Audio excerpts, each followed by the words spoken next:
आवाज़ India TV में आपका स्वागत। मैं हूं अमन कामले। चुनाव आयोग ने जो है 5 राज्यों के चुनाव जो होने वाले हैं उसकी घोषणा कर दी है।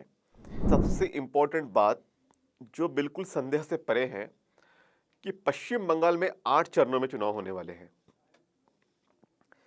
लोकसभा के इलेक्शन भी केवल 7 चरणों में हुए थे। तो पश्चिम बंगाल में ऐसा क्या हुआ कि 8 चरणों में चुनाव होने वाले हैं? इस पर काफ़ी लोगों ने अपनी प्रतिक्रिया जताई है। कांग्रेस हो, वाम दल हो या अन्य विपक्षी दल हो, सभी ने इस पर ऐतराज़ जताया है।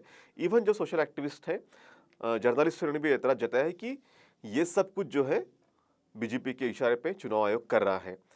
8 फेज़ में इलेक्शन करने का कोई मतलब नहीं है जब देश में किसी तरह का कोई इश्यू नहीं है इस तरह का।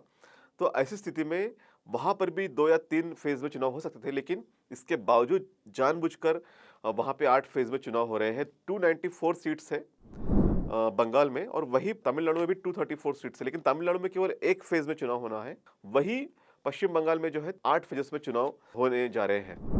तो संदेह से परे है ये बात। इस बीच वरिष्ठ पत्रकार दिलीप मंडल ने एक ट्विटर पे ईवीएम के संदर्भ में ट्वीट्स किए हैं। लगातार 10 ट्वीट्स उन्होंने किए हैं और ईवीएम पर उन्होंने ऐतराज जताया है। उन्होंने लिखते हैं कि ये 10 वजह है कि जिसके कारण भारत में ईवीएम बैन होना चाहिए। उनका कहना है कि ईवीएम पारदर्शी नहीं है।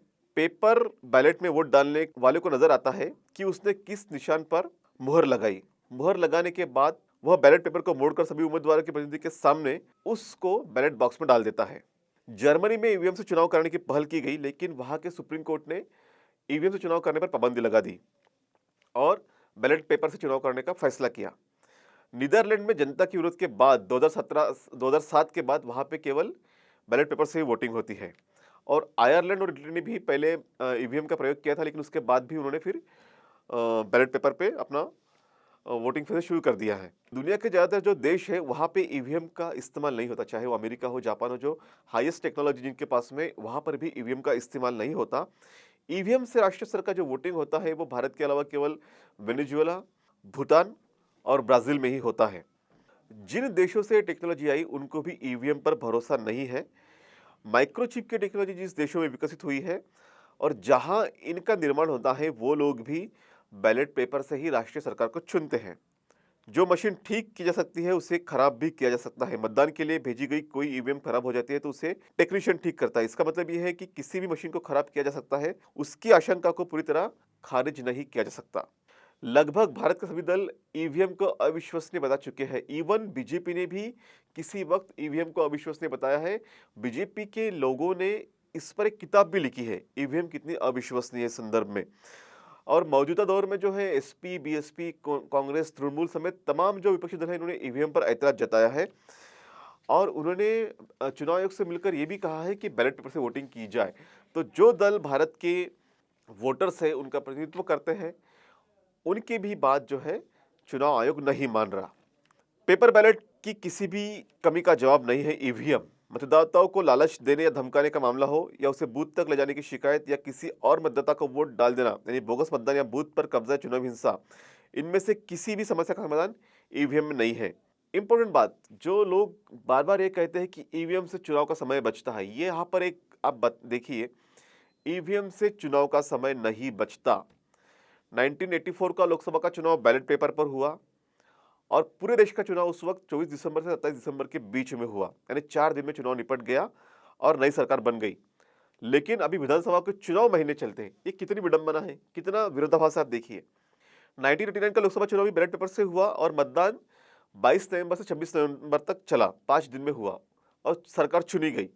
वो ऐसा वक्त था कि जब सड़कें खराब थी, टेक्नोलॉजी ज़्यादा नहीं थी और कई इलाके जो ऐसे थे कि काफ़ी दूर दराज में थे, फिर भी उसके बावजूद भी शांतिपूर्वक तरीके से जो है वोटिंग हुआ। यह कहना अवैधानिक नहीं है कि ईवीएम में छेड़छाड़ असंभव है। ईवीएम के बारे में दावा किया गया है कि किसी भी बाहरी मशीन से जोड़ा नहीं जा सकता, लेकिन इस दावे का वैज्ञानिक आधार नहीं हो सकता कि कोई आदमी ऐसा न कर पाए हो। लेकिन ऐसा हो ही नहीं सकता, यह कहना विज्ञान की भाषा नहीं है। वो लिखते हैं, चुनाव आयोग कहता है कि बिना मशीन खोले इसमें छेड़खानी करके दिखाए। वैसे भी इस मशीन में लगी माइक्रोचिप की प्रोग्रामिंग में इंसानी दखल होती है। कोई आदमी ही मशीन में ये जानकारी डालता है कि किसी चुनाव क्षेत्र में कितने उम्मीदवार हैं और उसका चुनाव चिन्ह क्या है। इसका मतलब यही है कि ईवीएम को टैंपर किया जा सकता है, क्योंकि अल्टीमेटली ये मैन मेड है। अल्टीमेटली इसके जो प्रोग्रामिंग्स बनते हैं वो हम ही बनाते हैं, इंसान ही बनाते हैं। तो इंसान ही इसको डिस्टेबलाइज भी कर सकता है, ऐसा उनका इस पर जो है आपत्ति है। लोकतंत्र में भरोसा कायम रखने के लिए जरूरी है बैलेट पेपर। सभी राजनीतिक दल ईवीएम को किसी न किसी दौर में अविश्वसनीय बता चुके हैं। सुप्रीम कोर्ट ने मतदाताओं का विश्वास बनाए रखने के लिए वीवीपैट जोड़ने की बात की थी। तो ये सारे मसले से एक बात साफ है, जाहिर है कि भारत में जो है ईवीएम जो है काफ़ी संदेह के साथ में भरी हुई है। वीवीपैट भी भारत में लगा हुआ है, लेकिन वीवीपैट का मिलान नहीं होता पूरी तरह से। और ईवीएम के बारे में देश के सभी राजनीतिक पार्टियां, इवन बीजेपी भी कुछ वक्त तक जब वो सत्ता में नहीं थी तब भी वो इस पर संदेह जता रही थी। तो इसके बावजूद भी, और जबकि सबसे बड़ी बात ये कही जाती है कि ईवीएम से वक्त बचता है, तो ये भी गलत बात है। पहले जो चुनाव होते थे वो 4 या 5 दिन में निपट जाते थे, अब 2-2 महीने तक चुनाव की प्रक्रिया चलती है।